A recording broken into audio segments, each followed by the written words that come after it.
All right, welcome back to the SportsMed Analytics Podcast. I'm Deepak Chona. Thank you for joining. Now it is Saturday morning heading into week 8. Let's get to it. We start with Tyreek Hill. Now Hill was held out of practice with a hip injury, but he was returned shortly after and he goes into the weekend with no injury designation.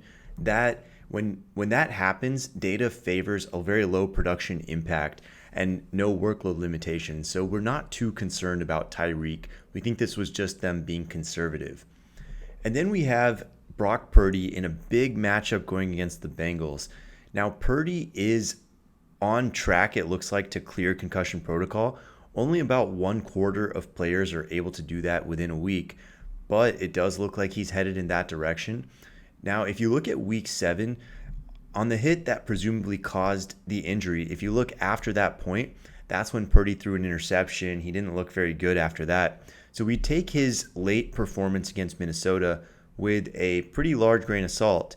And in projecting him forward, we would expect full pre-injury production. And that's what we usually see from quarterbacks when they return from concussion. And then on the other side of that game, Joe Burrow. Now, he is now about 6 weeks out from re-aggravating that calf strain.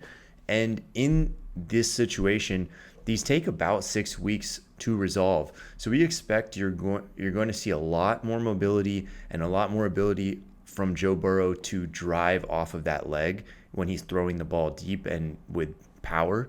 So a lot of improvements expected for Joe Burrow. The re-injury risk for this goes down over the next couple of weeks. It takes about 8 weeks for that to occur. So with Joe Burrow, a lot of reason for optimism. Then we have Austin Ekeler. Now, by video in week 7, it did look like he picked up a new low ankle sprain on the side that wasn't previously injured.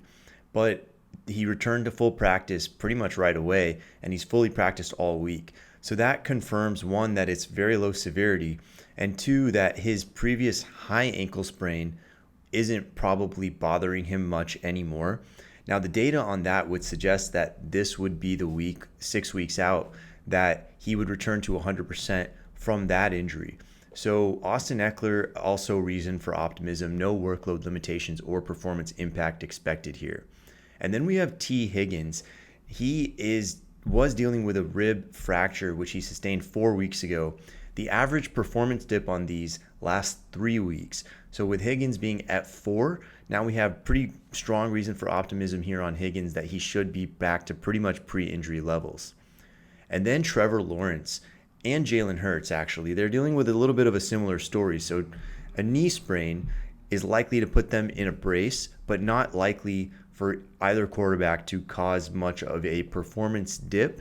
And that includes even when they're rushing, which is a little bit surprising that quarterbacks with knee sprains, when they're playing through them, don't tend to see a decline in their rushing output. We do have some concerns about Jalen Hurts being repeatedly basically pushed into a giant pile of huge moving men, but it seems to be working out so far. There is some concern that Jalen Hurts, if you're looking at season-long durability, that play and that type of style is going to put him at risk, but overall, no concerns for this week. Then Jalen Waddle. Now, Waddle was dealing with some back spasms, but he returned to practice each day this week in a limited fashion. And when players are able to do that, the data suggests that they won't see a performance hit going into the week. And then Raheem Mostert.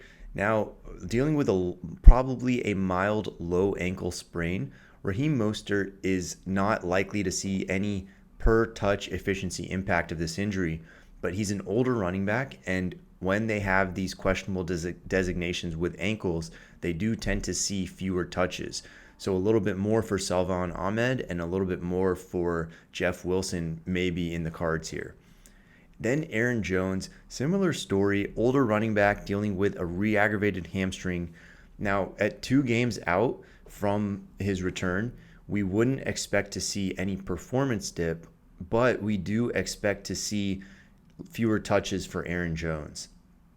And then we have Diontae Johnson. Now, he was on the IR. He did come back. He played pretty well last week, and then they said he had some hamstring tightness. The fact that he was able to subsequently return to a full practice session bodes very well in that it predicts he will have only a mild performance impact. The key with Diontae Johnson, unfortunately, is for the next 6 or so weeks, he's going to carry a pretty elevated re-injury risk, and that's up to about 20%. So some real reason for concern with Diontae Johnson. And then we have TJ Hockenson. By video in week 7, he looked to have sustained either a very mild midfoot sprain or a very mild high ankle. And in either case, he was able to return right away. And now he has logged full practice sessions this week. So overall, the data would predict a very low impact of injury for TJ Hockenson. And beyond that, also a very low re-injury risk. And then Saquon Barkley. He had his high ankle sprain. He's now 3 games into the return from that. And the progression for a guy like Barkley, with Barkley's athletic profile, tends to be 80, 90, 90, 100. So he's in game 3, so 90% is what it tends to be, with a return to 100% of his per touch efficiency the subsequent week, week 9. Now, the other key with Barkley is that he did sustain an elbow sprain, a hyperextended elbow. But the good news is that these don't tend to cause much of a performance impact for players, and they usually don't get re-injured. It has to be a little bit of an awkward fall for that to happen. And then Zach Charbonnet. Now, Charbonnet has been dealing with a hamstring strain. He did return to full practice, so he is very likely playing this week. The good news is that young running backs with hamstring strains, the data on that is pretty favorable. Very low performance impact, very low workload limitations. There is a mild re-injury risk. That's about 10% for the next 4 weeks. And then Kenneth Walker, his teammate in the backfield. Walker has had a calf strain. It's very mild based on the fact that he was able to return to a full practice on Friday. And Walker is therefore very likely to play this coming week. You don't usually see any workload limitations or performance impact, but there is about a 15% re-injury risk with these. And then we have DK Metcalf and Tyler Lockett. Now, real optimism on Metcalf. The data suggests that he should return to just about full strength with a low re-injury risk here. And Tyler Lockett, now less optimism here. The data projects a 2/3 chance that he's playing, but older wide receivers with these hamstrings, and this is now multiple weeks into a hamstring and it's still causing him to miss some practice time. For him, we would likely see an efficiency dip of about 15 to 20% and an elevated re-injury risk also of about 15%. And then we have Christian Watson. Now, week 7's video at the very end of the game, it suggested that he had somewhat of a knee sprain of unknown severity, but the fact that he practiced in full pretty much the whole week confirms that it is in fact very mild. Now, he had a hamstring strain earlier in the year, and that impact can linger up to about 6 weeks, but at this point he should be about 100% now. Then Devonta Smith. Now, there's no injury listing here. Don't mean to set off any alarms. Actually, reason for optimism with Devonta Smith, because the last 2 weeks he had intermittently been listed with a hamstring strain, and the data suggests that that is probably at least contributed to his decline in production for those 2 weeks. And then Darren Waller. Now, this game status is to be determined. The data projects a 2/3 chance that he does play. If he's active, we would expect to see a mild efficiency dip, but given his history, the real concern here is that he should have a very high re-injury risk over the course of the next 4 weeks. You have to remember with Waller, he has had 2 season-ending hamstring strains and a 3rd major soft tissue injury in between. So with Waller, always going to be a high re-injury risk, especially now that he's had these in-season hamstrings, but we do expect him to play. Also playing, Treylon Burks. Now, he's coming back from a second knee sprain on the same side, and the data on this shows about a 15% stats dip when they first come back, and that usually lasts about 3 games. There is somewhat of a re-injury risk here as well, but for Treylon Burks, the main concern is this quarterback situation. Ryan Tannehill is likely out multiple weeks. We'll see what Will Levis gives him, But if they go to Malik Willis, I don't think anybody's going to be catching passes anytime soon in Tennessee. Then we have Daniel Jones. Now, this is not very clear of a situation. The original comments from Dable, even last week, suggested that there might be a chance he got cleared in time to play. But of course he did not. He's still not cleared for contact and therefore is sitting this week. But the comments and the practice progression together suggest that Daniel Jones is looking at a possible week 9 target for return. And then more optimism on Jimmy Garoppolo. Now he's likely playing week 8, and the data does favor a pretty low impact of injury on his production. The one thing to remember with Jimmy Garoppolo, he's a pretty stationary quarterback in the pocket. They don't have an amazing O-line, so that in combination with his history makes him a highly injury-prone player. So if you're playing Jimmy Garoppolo, really proceed with caution is my advice. And next, Jerome Ford. His status is to be determined. He did practice. Comments sounded pretty favorable coming out of Friday practice, but the data certainly favors him sitting. It's very rare for even a mild high ankle to return the following week.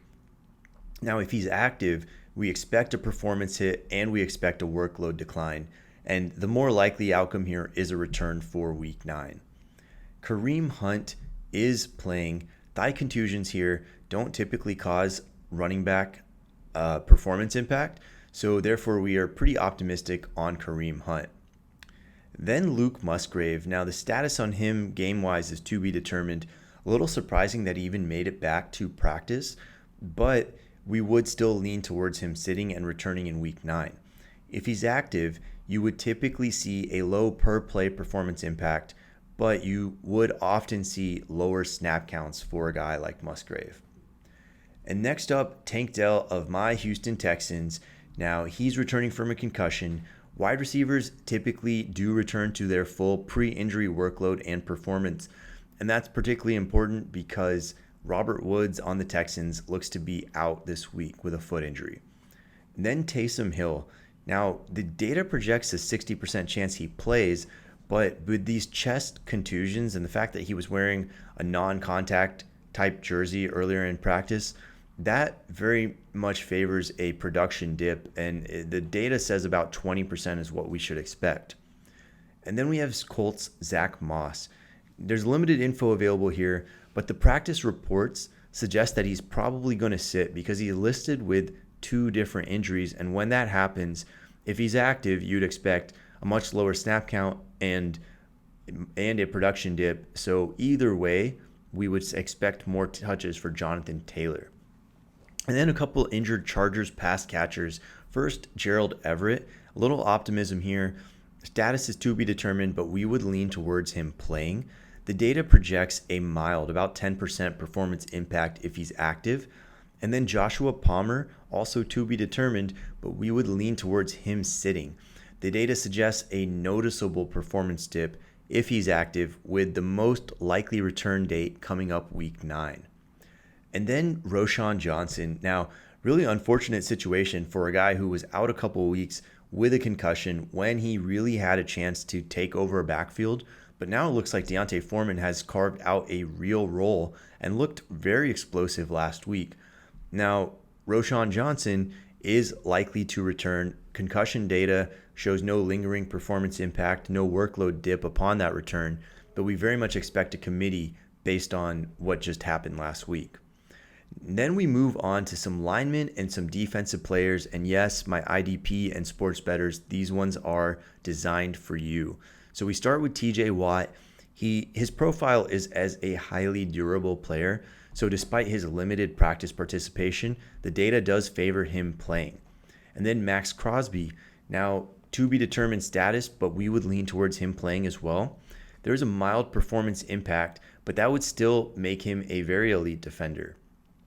Jets' Sauce Gardner is playing. He is likely to return to full pre-injury form his first game back. And then a very interesting one, Jalen Ramsey. Status for this week is to be determined. We would lean towards him playing, but a few snaps here and there.